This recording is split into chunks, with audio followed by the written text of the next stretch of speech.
Saudara yang kami hormati, jadi senang sekali bisa berjumpa dengan kalian melalui media ini ya. Zoom itu merupakan sesuatu yang luar biasa ya. Kita boleh memakainya bertemu di dalam percakapan yang seperti ini. Jadi topik yang akan saya sampaikan, presentasikan itu topiknya adalah Tuhanku dan Allahku. Jadi itu adalah merupakan manifestasi daripada apa yang saya imani. Dan saudara boleh aja mempunyai pendapat-pendapat yang berbeda dan kita akan membuka diri untuk suatu dialog ya, dialog. Jadi saya akan share screen ya.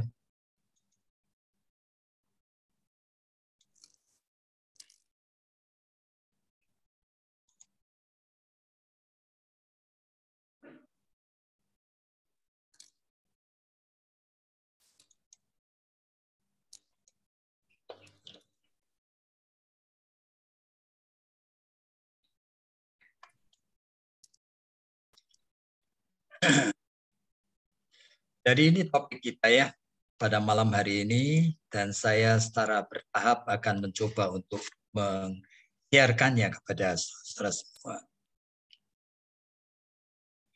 Jadi introduction dulu, mengapa ya topik seperti ini yang kita ingin bahas bersama.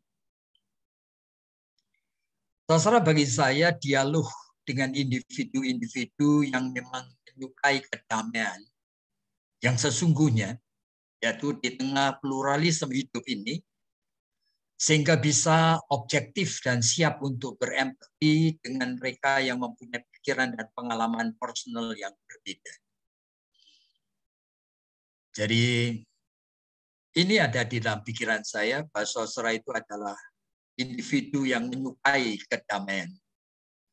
Di tengah realita pluralistik yang tidak bisa kita hindari. Realitanya, anugerah Allah itu kita berbeda-beda. Tapi kita mampu, diberikan kemampuan untuk berempati dengan mereka yang pikirannya mungkin tidak sama dengan kita. Jadi bagi saya ini adalah privilege atau istimewa ya, yang diberikan kepada saya untuk berbagi diri. Yang kedua, ini merupakan kesempatan untuk mengkomunikasikan pengalaman pribadi yang bagi saya ini paling berharga. Tidak ada yang lebih berharga dari ini di dalam kehidupan saya. Banyak hal yang penting dalam kehidupan saya, tapi tidak ada yang lebih berharga daripada topik, yaitu pengalaman Yesus Kristus, Tuhan dan Juru Selamat pribadi saya. Dia adalah Tuhanku dan Allahku.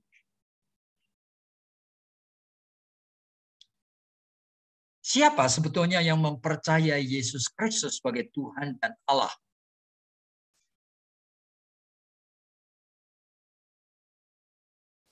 Yaitu orang Kristen, saudara. Orang Kristen itu percaya Yesus Kristus adalah Tuhan dan Allah. Kira-kira 2,5 miliar manusia yang hidup di dunia ini. Dari 7 miliar penduduk dunia. Mempercayai Yesus Kristus adalah Tuhan dan Allah. Saya percaya orang-orang Kristen ini bukan kumpulan orang bodoh yang begitu saja percaya atau mempercayakan dirinya, bahkan seluruh hidupnya untuk diatur oleh ajaran Yesus Kristus sebagai Tuhan dan Allah mereka.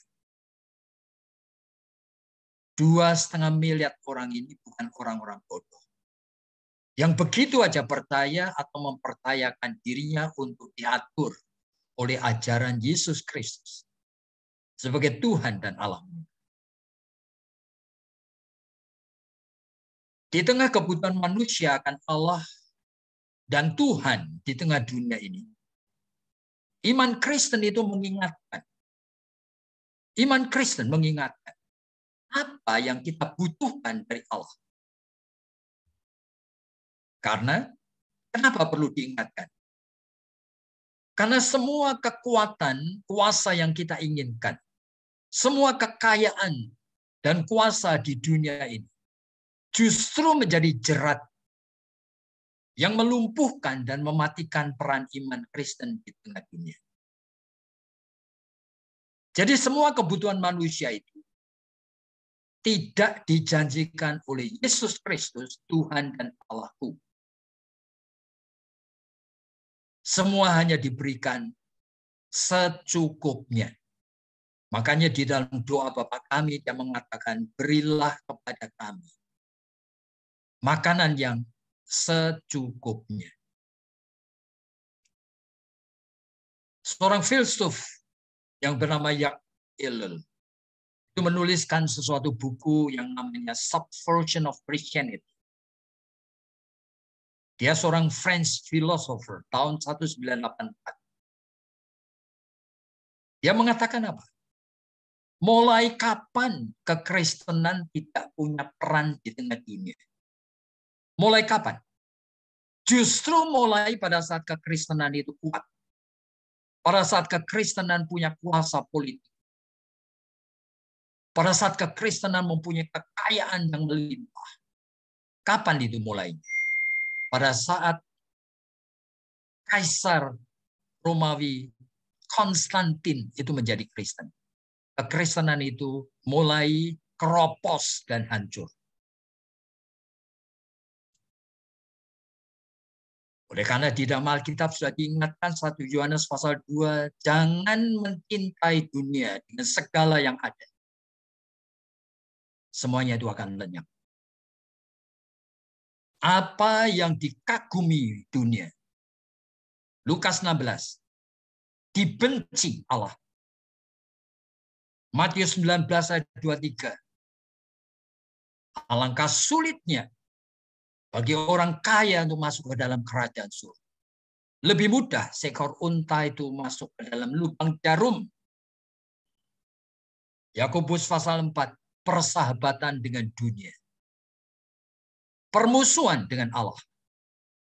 Dan seterusnya. Denny Siregar itu seringkali mengatakan dengan heran. Heran, orang Kristen itu terus-menerus dianiaya kok diam saja. Saudara, oleh karena dia kurang mengerti. Dalam Yohanes pasal 17 sudah diingatkan.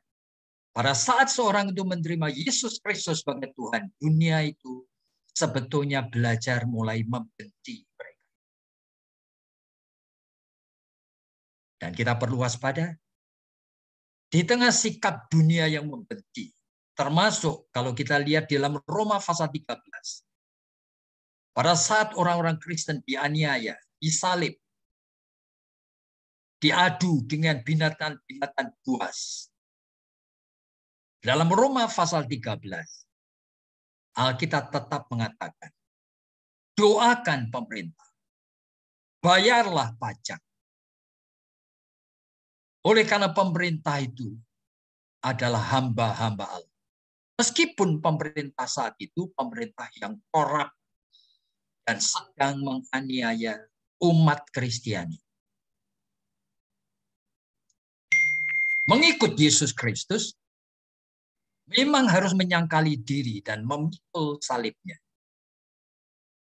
Yesus mengatakan di dalam Lukas 9, kalau kamu tidak menyangkali diri dan siap untuk memikul salib, kamu tidak berlayak menjadi muridku. Jadi alasan orang Kristen itu mengikut Yesus Kristus dan rela untuk menderita, oleh karena Yesus Kristus adalah anak Allah yang ditolak, yang dianiaya, diludahin, ditelanjangin, disalibkan oleh dunia. Itulah Tuhanku dan Allah. Jadi ini adalah masalah antara Allah dan dosa manusia. Jadi kalau Alkitab berbicara mengenai dunia itu dosa manusia. Allah sudah menetapkan eternal enmity. Sejak manusia jatuh di dalam dosa pada zaman Adam dan Hawa. Dalam Kejadian pasal 3 dikatakan, aku akan membuat permusuhan antara kamu dengan keturunan daripada Adam dan Hawa. Itu diucapkan Tuhan kepada ular. Dosa, kalau menurut Alkitab orang Kristen, dari istilah hamartia, itu missing the target. Targetnya siapa? Targetnya Allah. Semuanya diciptakan ada targetnya. Dosa dipakai oleh iblis untuk membelokkan. Sehingga target dari Tuhan. Untuk menciptakan manusia. Untuk menciptakan pernikahan. Untuk menciptakan segala macam pekerjaan, untuk menciptakan segala aspek hidup ini, semuanya mau dibelokkan oleh kuasa kegelapan yang memakai dosa manusia. Dan sekali dosa itu hadir, itu sudah menjadi seperti setitik racun yang mencemarkan dan meracuni semuanya. Disebutkan dalam Roma 3 ayat 20. Maka dosa kita manusia itu semua sudah berbuat. Dan kehilangan kemuliaan dari ciptaan sebagai peta dan gambar Allah. Dan apa upah dosa? Alkitab mengatakan upah dosa adalah kematian abadi. Maut. Roma 6 ayat 23. Upah dosa ialah maut. Dan tidak ada cara dan jalan apapun di seluruh dunia. Dan di sepanjang sejarah kehidupan manusia. Yang dapat memperdamaikan manusia dengan dosa yang berdosa ini dengan Allah yang hidup. Kecuali dari inisiatif dan kekuatan Allah sendiri. Jadi umat Kristen itu adalah kumpulan orang yang percaya. Tidak ada cara dan jalan apapun di seluruh dunia. Dan di sepanjang sejarah kehidupan manusia.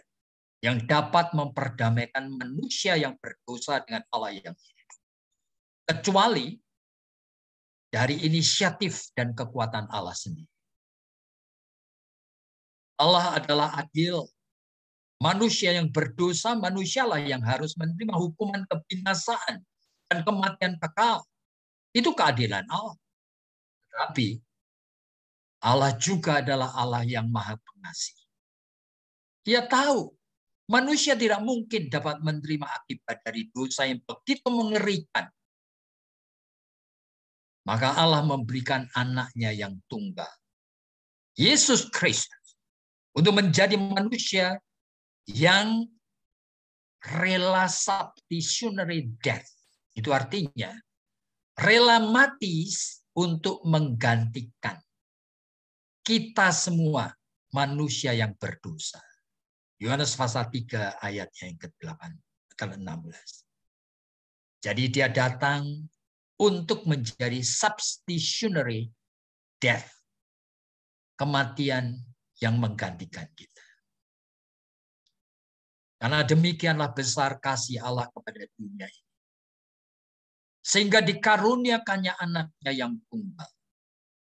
Supaya barang siapa yang percaya kepadanya, jangan binasa, melainkan beroleh hidup yang kekal. Yohanes 3 ayatnya yang ke-16. Apakah Allah itu punya anak? Disebut anak. No. Pikiran manusia itu bukanlah pikiran Allah. Yesaya pasal 55 mengatakan pikiranmu bukan pikiran Allah. Rancanganmu bukan rancangan Allah. Jadi istilah ini apa artinya? Allah punya anak. Allah tidak punya anak. Allah adalah Allah yang esa. Ulangan pasal 6 ayat 4. Tapi dengan 3 pribadi. Jadi Allah yang esa, satu, tetapi punya 3 pribadi. Bapa, Putra, dan Roh Kudus. Kejadian pasal 1 ayat 26, Pada saat menciptakan manusia pun Allah mengatakan, mari kita menciptakan manusia sesuai dengan peta dan gambar kita. Jadi manusia itu ciptaan tertinggi yang diciptakan sesuai dengan peta dan gambar Allah. Juga punya 3 pribadi. Sehingga setiap saat manusia itu melakukan self-talk. Saat ini pun, saudara sedang berbicara dengan hatimu sendiri. Dengan pikiranmu sendiri. Dengan perasaanmu sendiri. Saudara dan saya terus-menerus sedang melakukan percakapan dengan diri sendiri. Sepanjang sejarah kehidupan setiap orang, kita menjumpai diri kita menjadi pribadi yang berubah. Nama saya Yakub. Pada usia 5 tahun, pada usia 17 tahun, saya adalah pribadi yang sama, tetapi berbeda. Pada usia 28 tahun, saya pribadi Yakub Susabda yang sama, tetapi berbeda. Pada pribadi sekarang 75 tahun, saya adalah satu pribadi dengan keutuhan kehendak atau will, pikiran atau thinking, dan tindakan. Jadi pribadi hadir di dalam diri saya terus-menerus mengalami perubahan. Oleh karena saya dan saudara adalah peta dan gambar Allah. Jikalau manusia itu tidak bisa menyatukan usia 5 tahun dengan 75 tahun seperti saya. Allah itu adalah roh. Dia beyond time. Di seberang waktu. Beyond space. Tidak ada ruangan yang membatasi diri. Allah adalah esa. Tetapi dengan 3 pribadi. Allah tidak punya anak seperti pikiran kita. Anak Allah itu hanyalah bahasa antropomorfistik. Yaitu bahasanya manusia. Karena Allah itu berbicara dengan kita. Dia memakai bahasa kita. Bahasa antropomorfistik. Jadi kalau disebut anak Allah, oleh karena itu diperanakan. Diperanakan seperti apa? The firstborn out of God. Pertama kali yang keluar dari diri Allah. Itu pada saat Allah berfirman. Allah adalah Allah yang hidup. Pada saat dia berfirman. Maka firman adalah anak Allah. The firstborn out of God. Ini yang seringkali disebut sebagai pre-existent of Jesus Christ. Jadi sebelum Yesus Kristus itu menjadi manusia. Dia adalah firman Allah. Kalam Allah. Logos. Yohanes 1 mulai ayat yang pertama sampai yang selanjutnya. Firman itu Allah. Dan segala sesuatu diciptakan olehnya. Tanpa dia. Tidak ada segala sesuatu. Ayat yang ketiga. Jadi antara firman dengan Allah. Inseparable. Tidak pernah terpisah. Firman adalah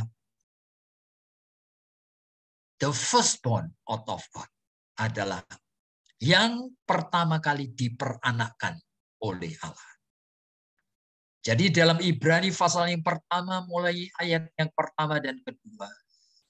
Secara gereja, secara orang percaya sudah mengungkapkan Allah dengan berbagai cara. Ingin memperkenalkan dirinya kepada manusia.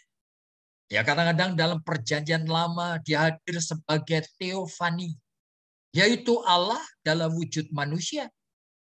Yang bisa bahkan bergelut, bergumul dengan Yakub di pinggir sungai Yabok. Aneh sekali. Allah yang bisa diraba dan diajak berkelahi. Kadang-kadang muncul sebagai malak Yahweh. Malak itu malaikat. Tetapi malaikat yang satu ini bukan seperti malaikat yang lain. Ini adalah Allah, anak firman yang berinkarnasi dalam wujud malak Yahweh. Karena yang satu ini berfirman dari mulutnya sendiri. Yang satu ini mau menerima persembahan korban. Yang satu ini memberkati. Malaikat tidak bisa. Dengan kuasa Roh Kudus. Makanya firman itu sekarang dengan kuasa Roh Kudus berinkarnasi menjadi manusia. Yang seutuhnya. Bahkan manusia yang ikut merasakan dan pencobaan yang dihadapi manusia.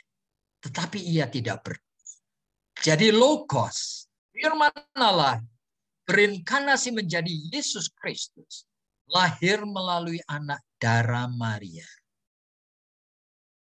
Dan dia adalah manusia yang sejati dan seutuhnya. Yang bisa takut. Masa Allah bisa takut? Iya. Oleh karena dia harus menjadi manusia seutuhnya. Sehingga ketika mau menghadapi penyaliban, dia mengatakan di Taman Getsemani, mau mati rasanya. Oleh karena takut. Dia ngeri menghadapi kematian yang kekal seperti itu. Allah yang menjadi manusia ini juga bisa lelah sehingga tertidur. Bisa lapar sehingga minta untuk makan. Dan seterusnya. Bahkan bisa dimanipulir. Bisa dihina. Bisa diludahin. Tetapi dia tidak berdosa. Oleh karena dia memainkan peran mewakili kita. Yang nanti itu harus menerima hukuman kekal akibat dosa manusia. Yaitu salib. Jadi inkarnasi dari Yesus Kristus itu mulai dengan titik seperti sel telur yang dibuai. Tapi bukan sel telurnya Maria. Dengan seluruh kelengkapan 23 pasang kromosom. Tetapi semuanya inkarnasi Logos. Dia disebut sebagai Son of Man. Yaitu anak manusia. Oleh karena dia penggenapan seluruh nubuatan perjanjian lama. Dari kitab Daniel pasal 7. Memang sudah dinubuatkan ia akan datang. Dalam wujud anak manusia. Dan puluhan kali Yesus menyebut dirinya sebagai Son of Man. Sehingga di dalam Matius pasal 16 kepada muridnya pun Yesus mengatakan menurut kata orang, siapakah itu anak manusia? Padahal yang dimaksudkan, siapakah aku menurut kamu? Allah hanya memakai Maria sebagai surrogate mother. Maria bukan ibunya Yesus. Maria cuma dipakai. Itu sudah dinubuatkan sejak Yesaya pasal ke-7. Seorang anak darah, gadis yang belum menikah, akan hamil dan melahirkan seorang anak lagi. Maka nama anak itu disebut Immanuel, yaitu Allah yang bersama dengan manusia. Yesus itu tidak pernah memanggil Maria itu dengan sebutan ibu, Peter. Dia selalu memanggil Maria itu bunai, wanita. Hanya terakhir ketika di atas kayu salib. Dia menyerahkan pemeliharaan Maria kepada Yohanes muridnya. Yohanes 19 dia mengatakan, ibu lihatlah anak. Anak lihatlah ibu. Alkitab mencatat Maria dan Yusuf juga mempunyai beberapa anak kandung mereka.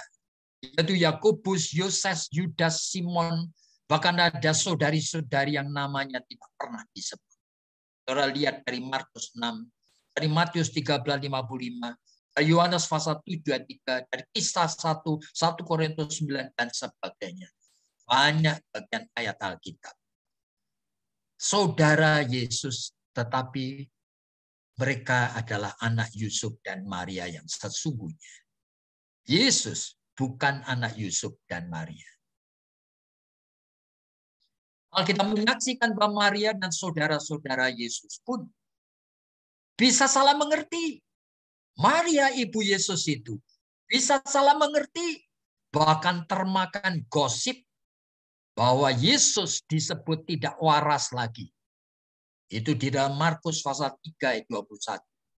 Karena Yesus pada saat mulai mengajar, dia disebut sebagai perombak hukum Taurat Musa yang sudah ribuan tahun menjadi pegangan hidup daripada orang-orang Israel. Sehingga disebut orang ini kerasuan setan. Sehingga tidak waras lagi. Lalu beritanya sampai ke Maria dan saudara-saudaranya. Dan Maria dan saudara-saudara Yesus itu ingin menjemput Yesus. Markus pasal 3 ayat 21 mengatakan karena mendengar Yesus tidak waras lagi. Lalu murid-murid itu mengatakan kepada Yesus, itu ibumu dan saudaramu yang sedang mau menjemput kamu. Yesus ngomong apa? Siapa ibuku? Siapa saudaraku? Itu kata-kata Tuhan. Lalu dia menunjuk kepada semua wanita di sana dan mengatakan, ini ibuku ini.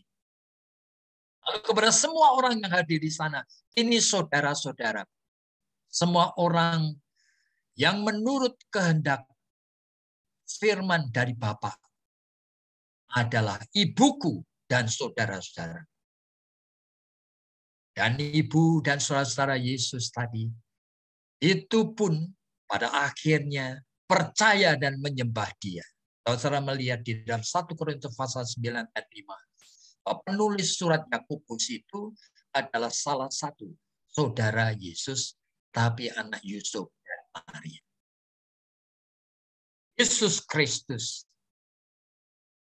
sebagai Tuhan itu hanya bisa dikenali oleh mereka yang dilahirkan baru oleh Roh. Tanpa kelahiran baru, ingin kenal pun saudara dan saya tidak mungkin bisa.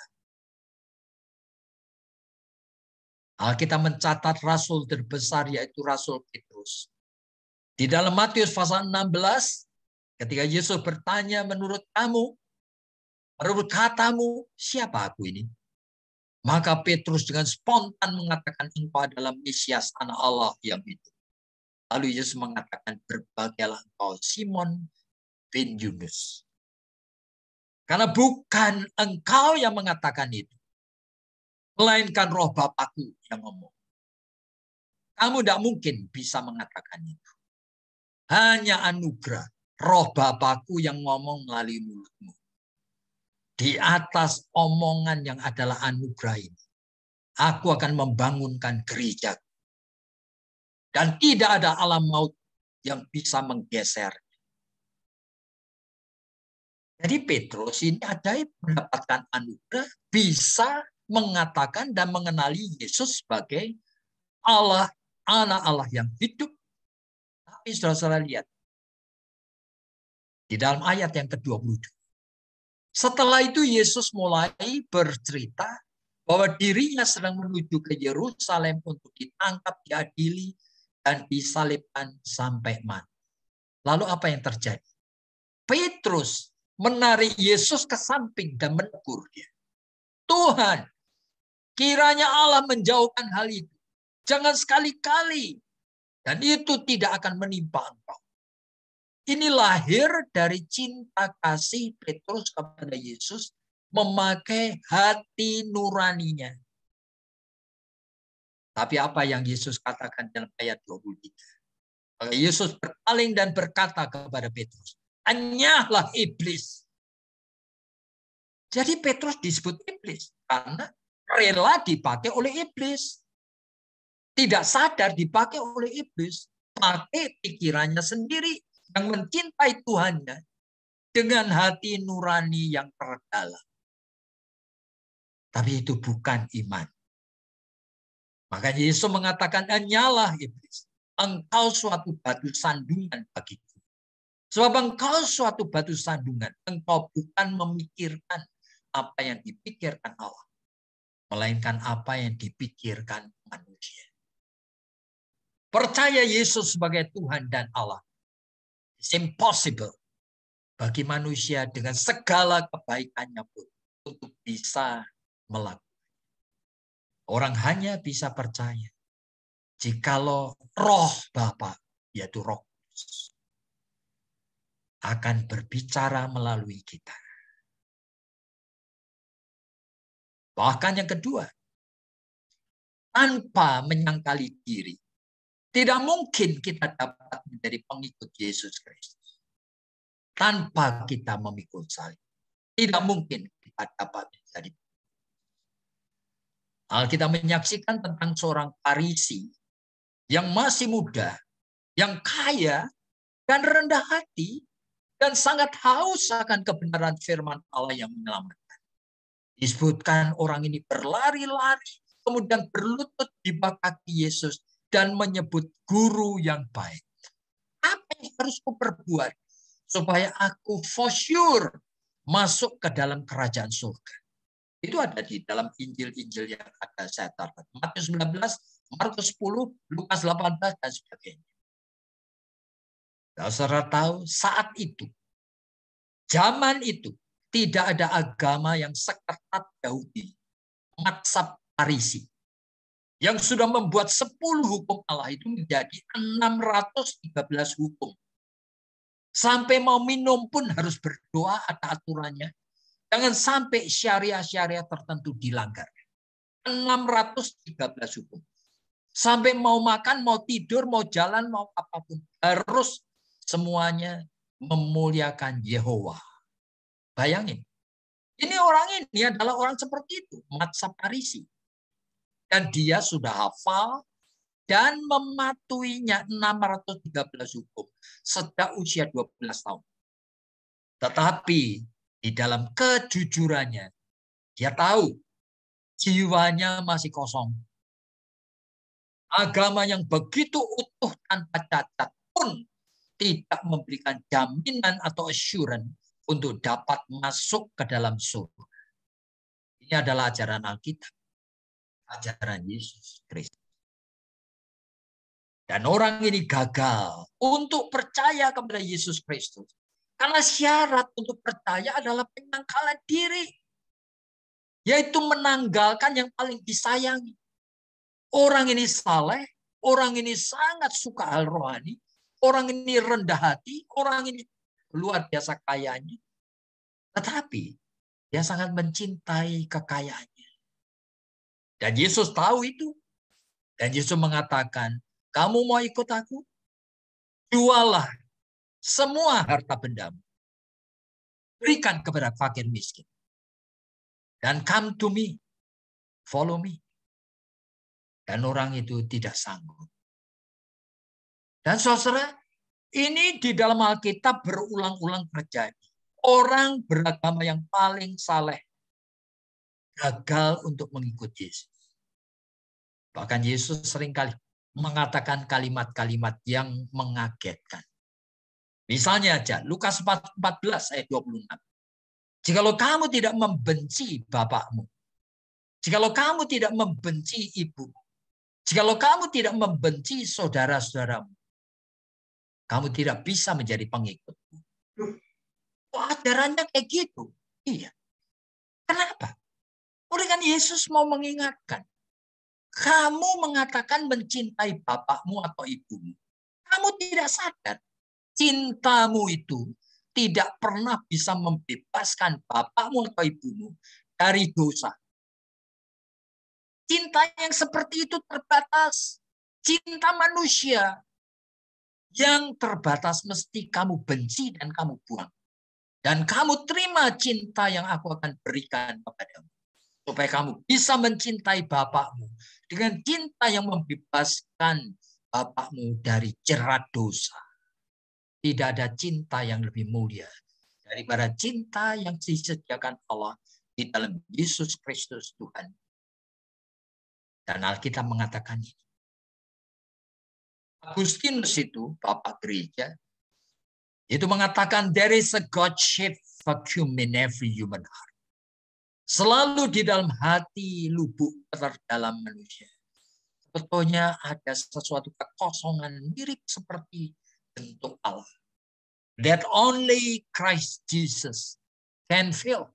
Hanya Yesus Kristus yang dapat memenuhinya. Kita tidak bisa memenuhi dengan apapun juga. Sama seperti pemuda yang kaya. Yang ingin sekali dan bahkan sudah hafal seluruh Alkitab dan menjalankannya. 613 hukum. Sejak dia usia 12. Hanya Allah yang dapat memperdamaikan manusia dengan Allah. Oleh sebab itu Allah memberikan dirinya sendiri. Kuasanya. Yaitu kuasa Allah itu apa? Firman-Nya. Oleh karena pada saat Allah berfirman, Allah menciptakan langit bumi dengan segala isinya. Firman-Nya yang disebut Logos. The firstborn out of God. Yang pertama kali dilahirkan. Yang keluar dari diri Allah. Itu adalah anaknya yang tunggal. Yang berinkarnasi menjadi manusia.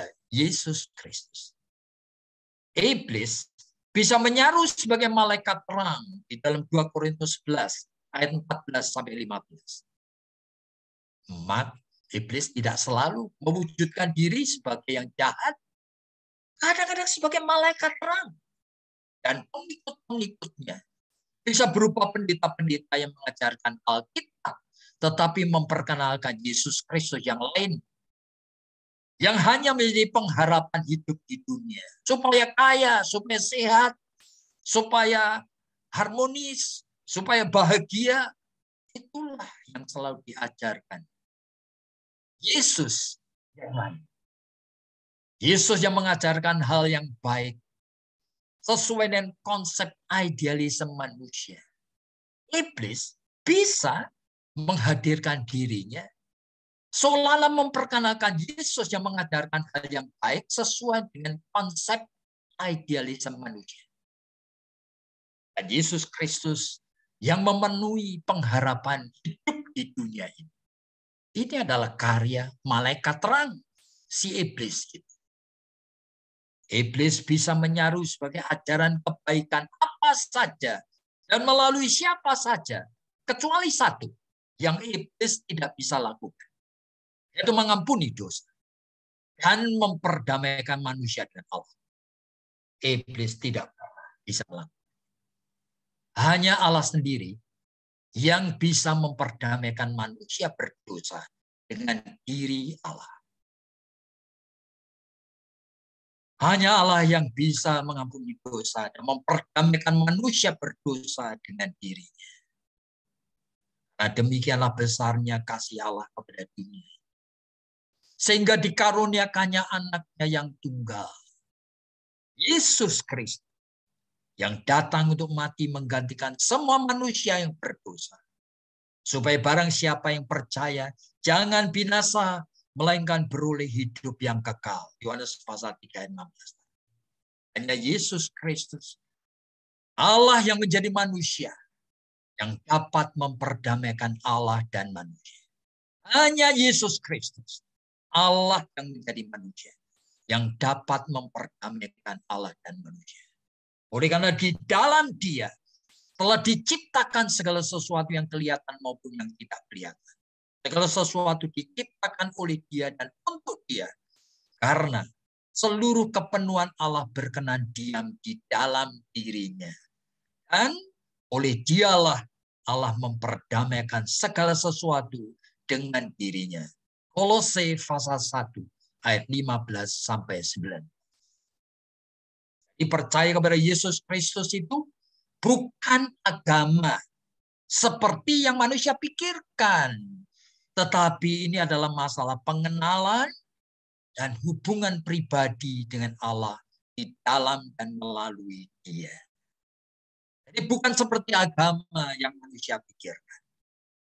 Alkitab menyaksikan kegagalan orang-orang yang ingin membuat hal percaya kepada Yesus sebagai agama. Matius pasal 7, sampai ada orang mengatakan, Tuhan, bukankah aku sudah mengusir setan demi namamu?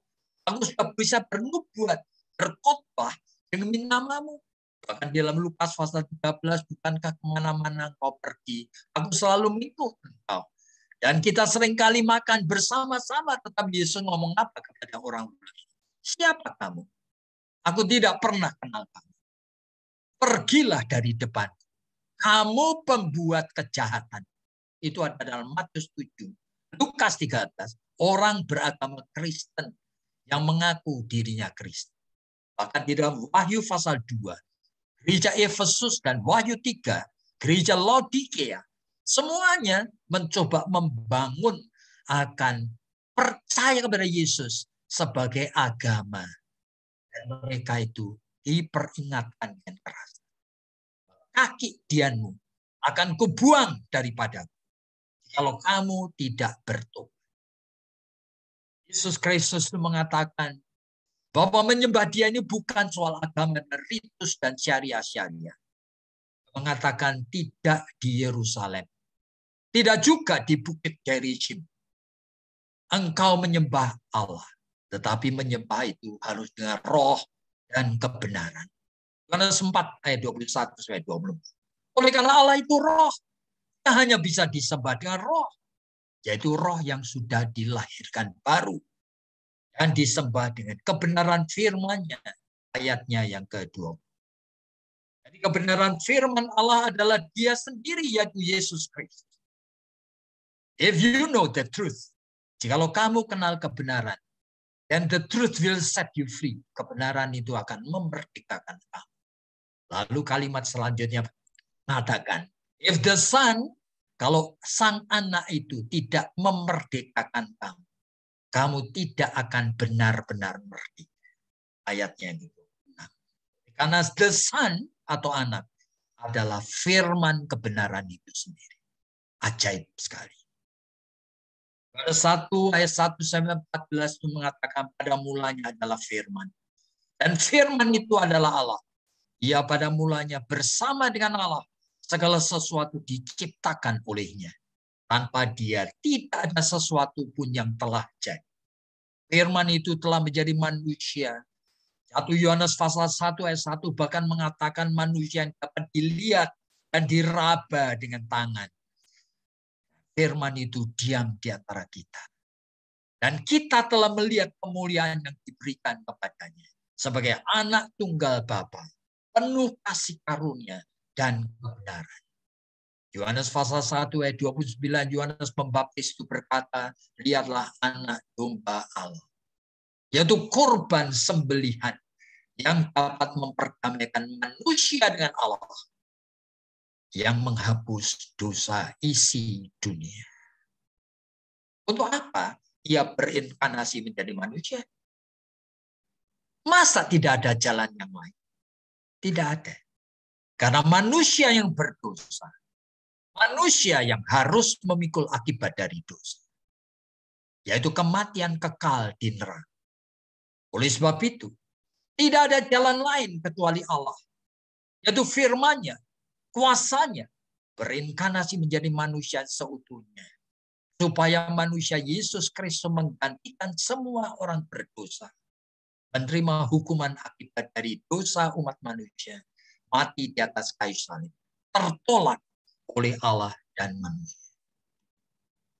Yesus Kristus sebagai manusia adalah anak domba Paskah yang tersembelih sebagai korban pendamaian antara Allah dan manusia. Oleh sebab itu kebangkitannya dari kematian. Perhatikan di sini. Adalah peristiwa Allah menerima korban tersebut. Domba yang tersembelih tersebut. Allah menerimanya. Sehingga Allah membangkitkan Yesus Kristus dari kematian. Yesus Kristus tidak bangkit sendiri. Oleh karena Dia korban domba Paskah yang memperdamaikan Allah dan manusia. Barang siapa yang percaya kepada jalan keselamatan yang Allah telah sediakan ini, tidak akan binasa, melainkan beroleh kehidupan yang kekal.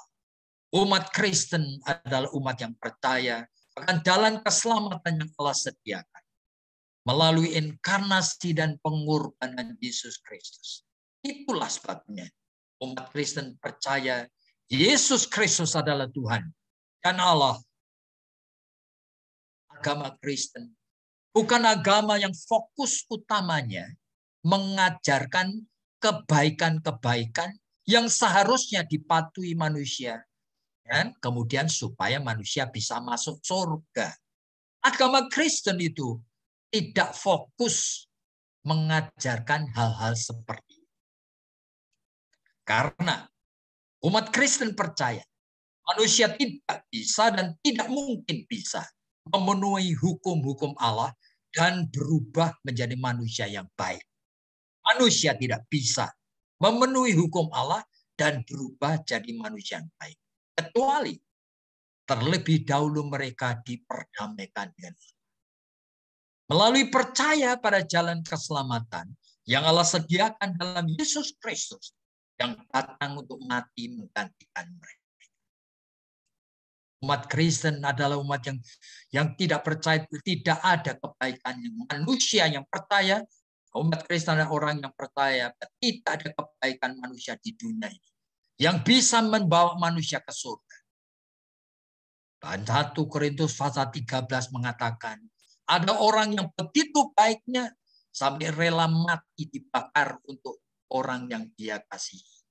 Bahkan rela menyerahkan semua harta bendanya kepada fakir miskin. Tetapi 1 Korintus pasal 13 mengatakan, jikalau itu bukan lahir dari cinta kasih Allah dalam Kristus Yesus, perbuatan baiknya itu hanya sebagai gema bunyi gong yang berkumandang dan canang yang gemerincing. Karena tidak ada pengorbanan diri manusia yang dinilai baik oleh Allah. Tidak ada satu titik pun dari diri manusia yang berdosa, kebaikannya bisa dinilai baik oleh Allah. Yesus Kristus mengatakan, abide in me. Kamu nempellah kepadaku, karena aku pokok anggur. Kamu harus menjadi carang-carang yang menempel kepadaku. Because apart from me, you can do nothing. Kalau lepas dari aku, kamu tidak bisa berbuat apa-apa. If you abide in me, you will bear much fruit. Jikalau kamu menempel seperti carang pada pokok anggur, kamu akan berbuah.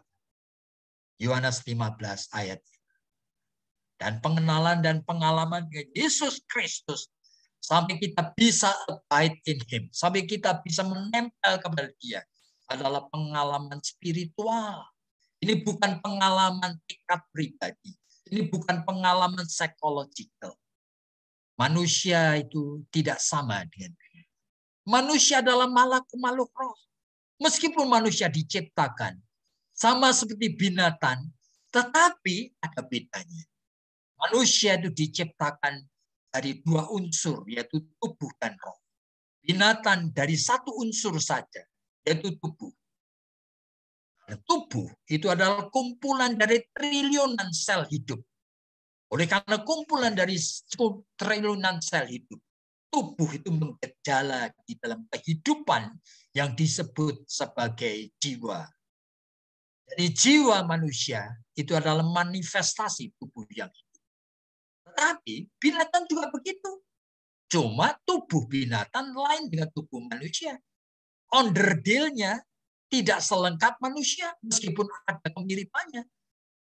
Tubuh dengan triliunan sel hidup itu. Binatang juga memanifestasikan di dalam tingkah laku jiwanya. Seekor anjing bisa mengenali dan bisa setia pada tuannya. Bisa mengerti orang asing atau orang ada di dalam rumahnya. Dia melindungi akan orang yang dia itu cintai. Padahal dia binatang.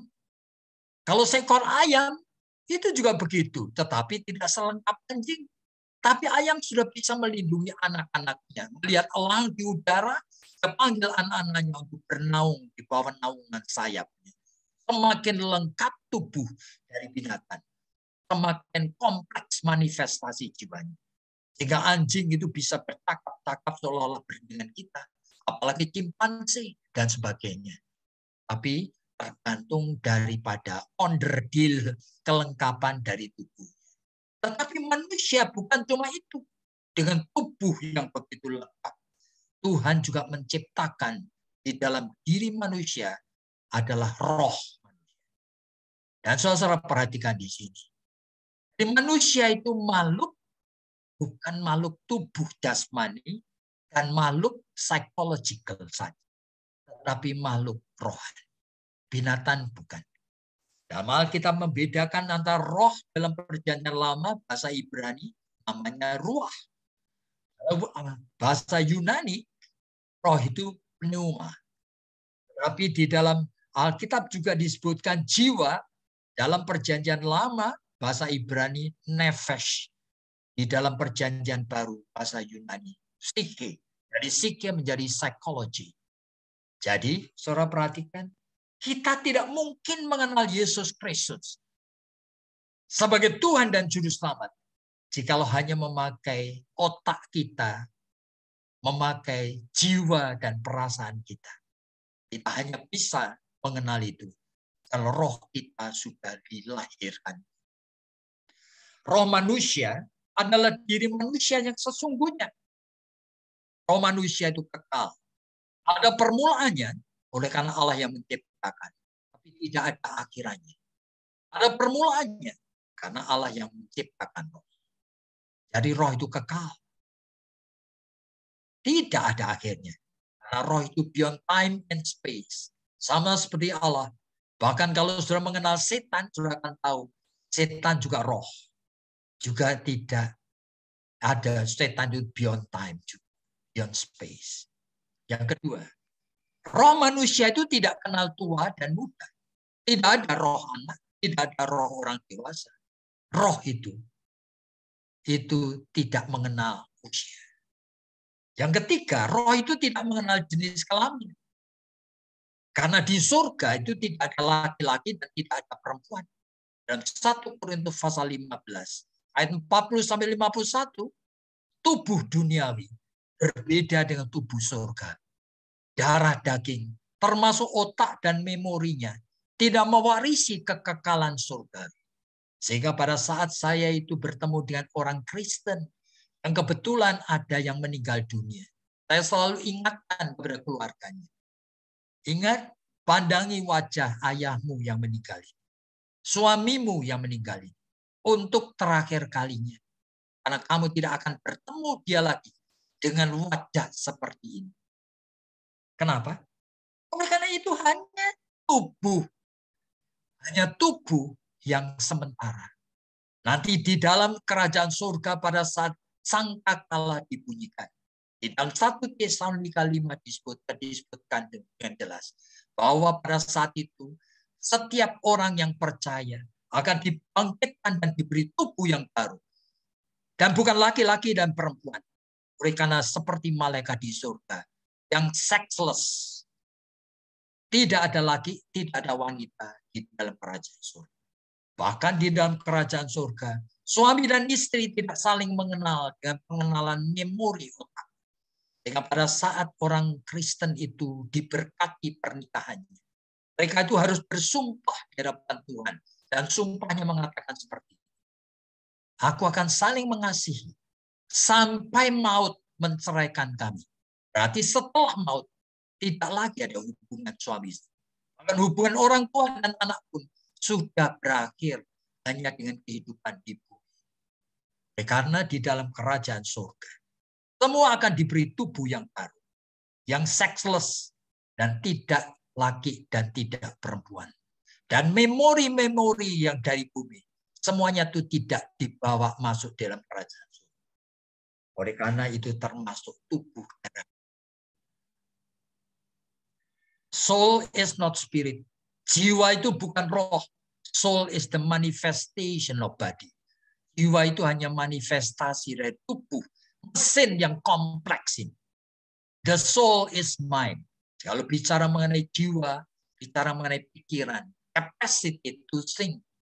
Beyond what the thinking brain is. This is different from thinking of heart. Bahkan ini, mind manusia ini berbeda daripada pikiran dari hati kita. The soul is will. Dan jiwa manusia itu adalah kehendak. Capacity to choose. Jadi kemampuan untuk menimbang dan memilih. Behind that is the instinctual drive. Tetapi the soul is also emotion. Jadi jiwa manusia itu juga berkaitan dengan emosi, feeling, perasaan. capacity to feel, behind that is human senses.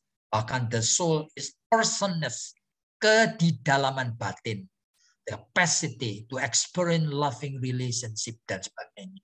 Behind that is the mystery, mysterious internal condition in which our heart and conscience itu.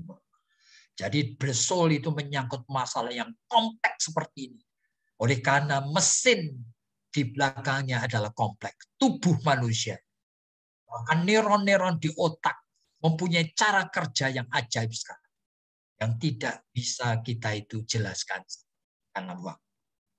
Thinking, feeling, action kita. Itu sebetulnya saudara dan saya berpikir, merasa, dan bertingkah laku. Itu diatur oleh apa? Oleh karena diatur oleh yang namanya life structure. Yang terdiri dari kumpulan daripada 6, 7, 8 macam komponen di dalam hidup yang namanya life structure. Ada komponen yang namanya adalah komponen psikososial, adalah komponen moral, adalah komponen spiritual, adalah komponen need, ada komponen kognitif dan sebagainya. Nah, masing-masing komponen itu ada tahapannya. Campuran dari semuanya ini membentuk struktur semacam mesin yang membuat saudara berpikir yang saudara pikirkan, merasa yang saudara rasakan, bertingkah laku yang saudara rasakan. Tetapi di belakang itu masih ada lagi kumpulan yang namanya insting dan unconsciousness yang sebetulnya manusia tidak bisa jelaskan sampai selesai.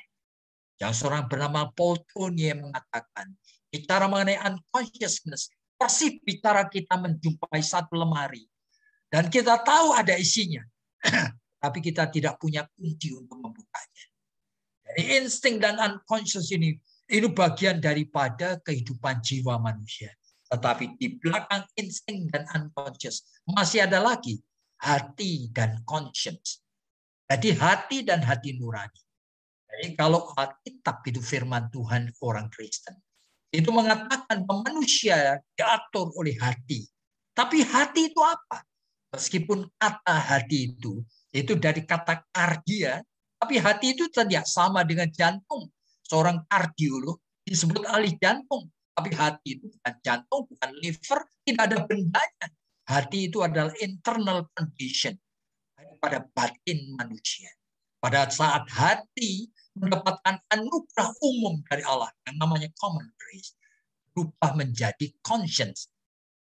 Conscience itu namanya tidak lagi kardia, tapi sunidesis. Bagi orang yang percaya kepada Yesus Kristus Tuhan, maka hati bukan hanya mendapatkan common grace untuk menjadi orang baik, tetapi disuntikan dengan darah Kristus Yesus.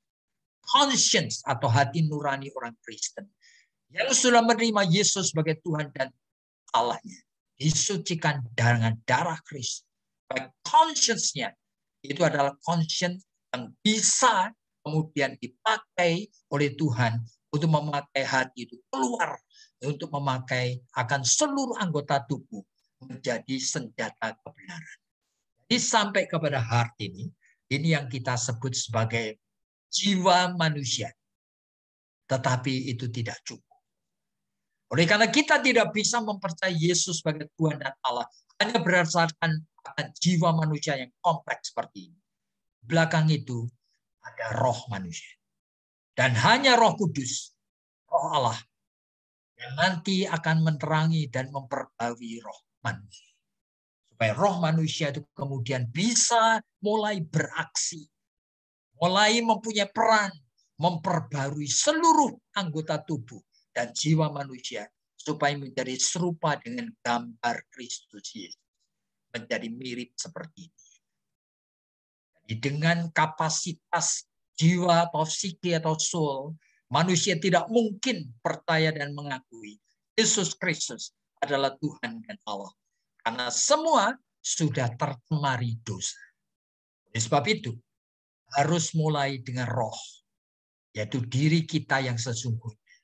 Dan roh harus dilahirkan baru oleh Roh Kudus.